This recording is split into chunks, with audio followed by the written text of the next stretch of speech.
જામનગરના નવાગામ ખેડ વિસ્તારમાં બનેલા એક બનાવ મુજબ જે ફરિયાદી છે એની એક દુકાન ત્યાં આવેલી હતી અને જે દુકાનમાં તેમની પોતે માલસામાન લેવા માટે બજાર ગયેલા હોય ત્યારે તેમની સગીર વયની દીકરી જેની ઉંમર આશરે 11 વર્ષ ને 7 મહિના જેટલી છે તે વેપાર ધંધો કરવા માટે ત્યાં બેસાડેલી હોય ને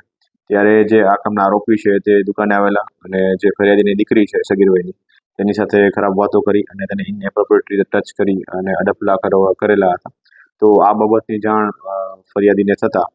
તેના દ્વારા Jamnagar city B division police સ્ટેશનમાં prevention of children from sexual offences એક્ટની કલમ 12 મુજબની ફરિયાદ આપવામાં આવેલી છે અને આ ગુનાને અનુલક્ષીને જે આ કામના આરોપી છે તેનું નામ છે ધર્મેશ પ્રકાશભાઈ સોલંકી. આ આરોપીને city B division police station દ્વારા અટક કરવામાં આવેલો છે અને હાલ આગળની કાર્યવાહી ચાલુ છે. તે બાબતની તપાસ હાલ ચાલુ છે.